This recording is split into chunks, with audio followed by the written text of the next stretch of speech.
India glitz நேயர்களுக்கு உங்கள் தேவயானியின் வணக்கம்.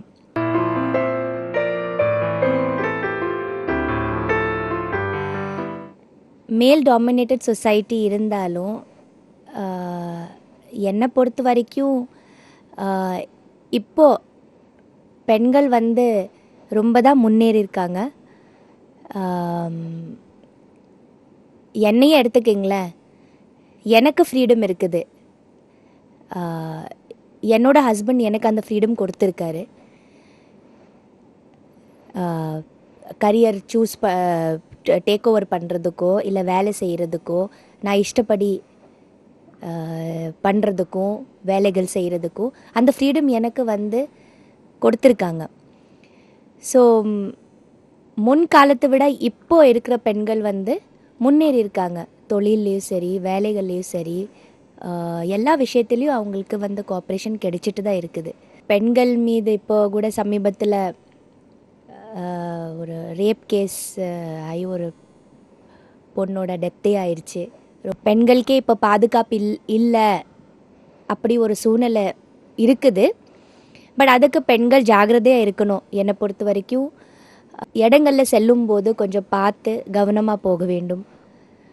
அதே மாதிரி கொஞ்சம் இப்போ இருக்கிற சூழ்நிலையில் ஃபிசிக்கல் எக்ஸசைஸ், அதே மாதிரி கொஞ்சம் சண்டை பயிற்சி கண்டிப்பாக ஸ்கூலிலிருந்து குழந்தைங்களுக்கு கற்றுக் கொடுக்கணும்னு நான் ஃபீல் பண்ணுறேன். ஏன்னா அது ரொம்ப அவசியம் பெண்களுக்கு. கொஞ்சம் நான் சொந்தம் நமக்கு காப்பாற்றுறதுக்கோ சின்னதாக ஒரு விஷயங்கள் அதை கற்றுக் கொடுத்தா இல்லை நம்ம கற்றுக்கினா நமக்கு நல்லது. பாதுகாப்பாக இருக்கிறதுக்கு நம்ம கவனமாக இருக்கணும். புது இடங்களில் செல்லும்போது நம்மளோட ட்ரெஸ்ஸிங் சென்ஸு இது எல்லாமே கொஞ்சம் நம்ம கவனமாக பார்க்க வேண்டியது இருக்குது.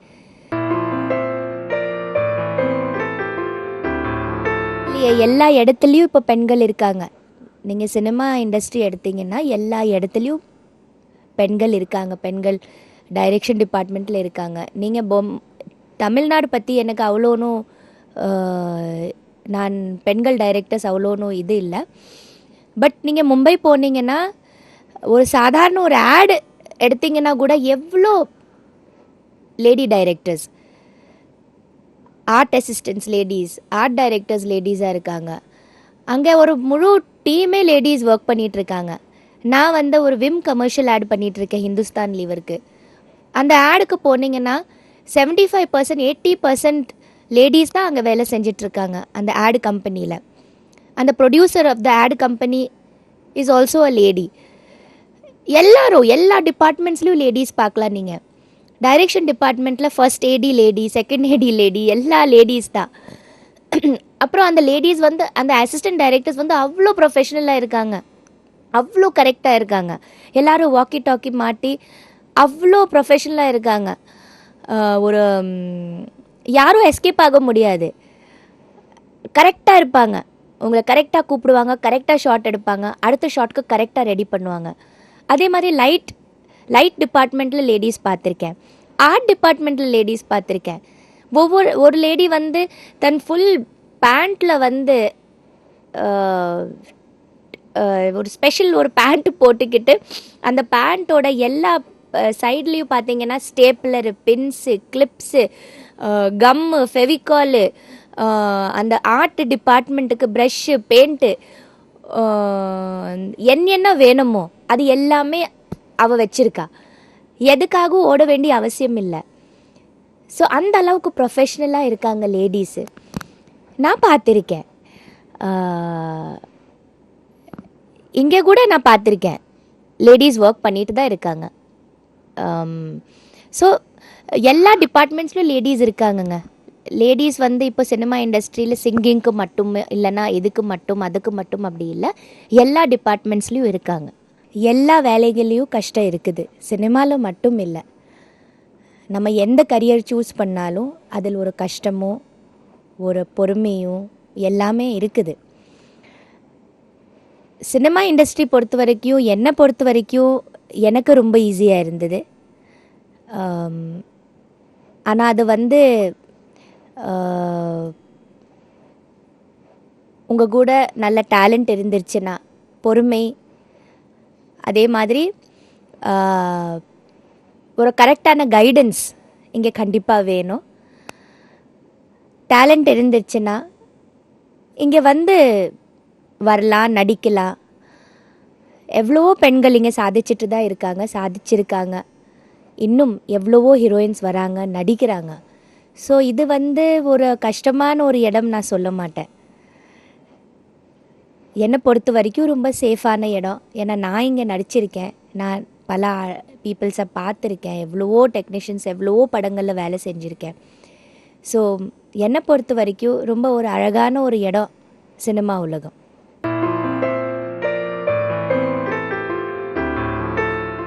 சினிமாவிலிருந்து வந்த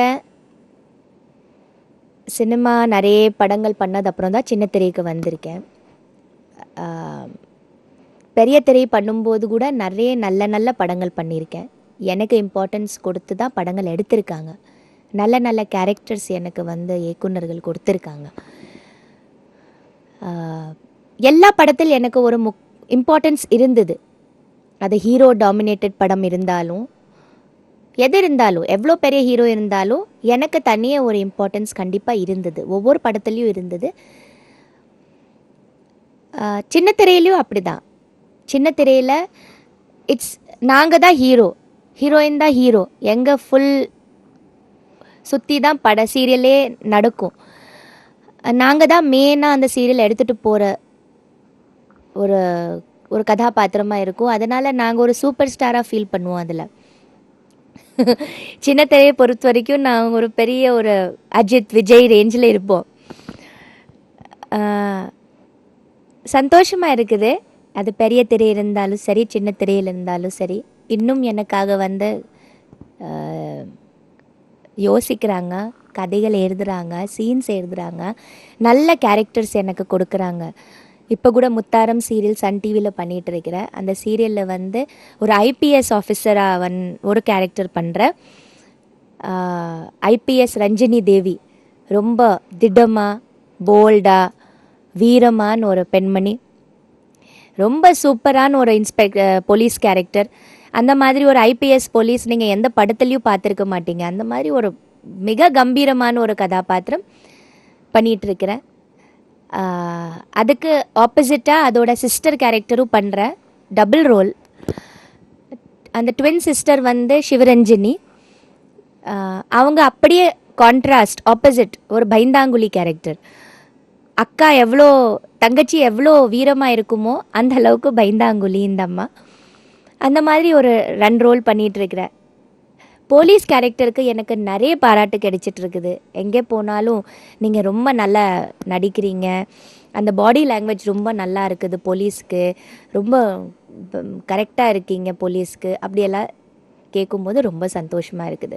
ஸோ சின்ன திரை இருந்தாலும் சரி, பெரிய திரையில் இருந்தாலும் சரி, எனக்கு நல்ல கேரக்டர்ஸ் தான் நான் பண்ணியிருக்கேன். கிசு கேட்கக்கூடாது. இல்லை நம்ம தெரிஞ்சிட்டுன்னா ஒரு காதில் வாங்கிட்டு இன்னொரு காதில் நம்ம அது என்ன சொல்கிறது, அதெல்லாம் ஒரு பெரிய விஷயமா எடுத்துக்கக்கூடாது. அவ்வளோதான் நான் சொல்வேன்.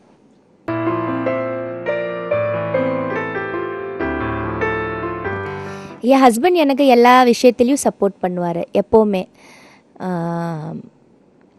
அவர் வந்து என்னோட பெரிய ஃபேன். அதனால் வந்து நான் நடிச்சுட்டே நடிக்கணும், அது அவருக்கு ரொம்ப பிடிக்கும். எனக்கும் அது வேணும், எனக்கும் அது பிடிக்கும். எனக்கு வந்து நடிக்காதே அப்படி சொல்கிறது எனக்கு தாங்க முடியாது. ஸோ அதனால்தான் அவர் வந்து எப்போவுமே எனக்கு வந்து அதை என்கரேஜ் பண்ணிகிட்டே இருப்பார். பண்ணு சொல்லிகிட்டே இருப்பார். ஒரு நல்ல ஃப்ரெண்ட் அவர். என்னோட எல்லா விஷயம் அவருக்கு புரியும். நாங்கள் ஒரே ஃபில்ம் இண்டஸ்ட்ரியில் இருக்கிறதுனால நான் அவரை நல்லா புரிஞ்சிடுவேன், அவர் எனக்கு நல்லா புரிஞ்சிட்ருப்பார். ஒரு நல்ல அண்டர்ஸ்டாண்டிங் இருக்கிறதுனால ரொம்ப ஈஸியாக இருக்குது. எல்லா விஷயத்துலேயும் அவர் சப்போர்ட் பண்ணுவார். எனக்கு 2 பொண்ணுங்க, இனியா, பிரியங்கா. இனியாவுக்கு இப்போ 7 வயசு, பிரியங்காவுக்கு 5 வயசு. இனியா 2வது கிளாஸ் படிக்கிறா. பிரியங்கா இப்போ யூகேஜியில் இருக்கா. 2 பேர் நல்ல க்யூட்டாக சுட்டியான பொண்ணுங்க. அழகாக தமிழ் பேசுவாங்க. இங்கிலீஷ் ஸ்கூலில் போனாலும் தமிழில் தான் பேசுவாங்க. தமிழ் அந்த நாங்கள் அந்த தாய்மொழியை நல்ல அவங்கள சொல்லி கொடுத்துருக்கோம். அது ரொம்ப அவசியம். நல்லா படிப்பாங்க 2 பேரும். ஸ்பெஷலி இனியா ரொம்ப நல்லா படிப்பா. தமிழ் ரொம்ப அழகாக எழுதுவா. இப்போவே நான் சொல்லிட்டேன், ஹஸ்பண்ட்கிட்ட சொல்லியிருக்கேன், அவளை வந்து தமிழ் அடுத்த படத்தில் ஏதாவது டைலாக்ஸ் எல்லாம் எழுதணுன்னா அவளை பக்கத்தில் வச்சு எழுத சொல்லுங்கள். ஏன்னா அந்த அளவுக்கு மணிமணியாக ரொம்ப அழகாக அவளோட எழுத்து இருக்குது. இப்போவே 2வது படிக்கும்போது நல்லா படிக்கணும் அவங்க. நாங்கள் 2 பேரும் அவங்கள நல்லா படிக்க வைக்கணும். நல்லா படிச்சுட்டு அது அப்புறமா அவங்க என்ன விரும்புகிறாங்களோ அவங்க அது செய்யட்டும், பண்ணட்டும். எந்த கரியர் வேணும்னா சூஸ் பண்ணட்டும், அது அவங்களோட இஷ்டம். ஆனால் படிப்பு ரொம்ப அவசியம்.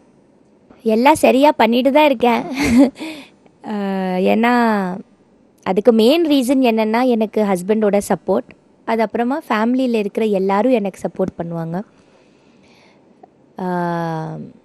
எல்லா வேலையும் நான் செய்வேன். காலையில் எழுந்திரிச்சதுலேருந்து எல்லாமே ஒரு சாதாரண வீட்டு தலைவி என்ன பண்ணுவாலோ எல்லாமே பண்ணுவேன். எல்லா வேலைகளும் வீட்டில் செய்வேன். குழந்தைங்களுக்கு ஸ்கூல் அனுப்புறது, ரெடி பண்ணுறது, எல்லாமே டோட்டல் டேயோட எல்லா விஷயங்களும் பார்ப்பேன். அதே மாதிரி ஷூட்டிங் விஷயம் இருந்தால் வீட்டு வேலை முடிச்சுட்டு ஷூட்டிங்க்கு போயிட்டு அங்கேயும் பார்ப்பேன். பட் ஷூட்டிங்க்கு போனால் ஷூட்டிங் மட்டும்தான். நடுவில் வந்து எனக்கு எந்த டிஸ்டர்பன்ஸும் இருக்காது ஃபேமிலியிலேருந்து. அதுக்கு தான் நான் சொல்கிறது, என்னோடய ஃபேமிலிக்கு தான் தேங்க்ஸ் சொல்வேன். ஏன்னா ஷூட்டிங்க்கு போனால் அங்கே ரிலாக்ஸாக டிஸ்டர்பன்ஸ் இல்லாமல் அந்த வேலை பார்க்குறதுக்கு எனக்கு விடுவாங்க. அந்த அளவுக்கு எனக்கு வந்து நல்ல ஹெல்ப் இருக்குது, சப்போர்ட் இருக்குது ஃபேமிலியில். அதனால் ஒரு பிரச்சனை இல்லை. படங்கள் பண்ணும்போது ரம்பா எனக்கு நல்ல ஃப்ரெண்ட். இப்போவும் ஃப்ரெண்டு தான். பட் அவங்க இப்போது ஃபாரினில் போய் செட்டில் ஆகிருக்காங்க, கல்யாணம் ஆயிடுச்சு. ரம்யா கிருஷ்ணன் எனக்கு நல்ல ஃப்ரெண்ட். அவங்களும் பேசுவாங்க. எல்லாரும் ஃப்ரெண்டு தான். நடிக்கும்போது இல்லை அதுக்கப்புறம் நல்ல நல்ல ஃப்ரெண்ட்ஷிப் தான். எல்லோரும் கூட ஃப்ரெண்ட்ஸ். இப்போ சீரியல் பண்ணிகிட்ருக்கிற முத்தாரம். ஸோ முத்தாரமில் நடிக்கும்போது அங்கே நடிச்சிட்ருக்கிற எல்லாரும் எனக்கு ஃப்ரெண்ட். பிரச்சனை வரும்போது தோள் கொடுக்குது என்னோடய ஃபேமிலி தான். என்னோடய ஹஸ்பண்ட், என்னோடய ஃபேமிலியில் சேர்ந்து எல்லாரும் தான். பிரச்சனைன்னு வரும்போது அவங்க தான் ஃபஸ்ட்டு வருவாங்க, அப்புறம் தான் ஃப்ரெண்ட்ஸ்.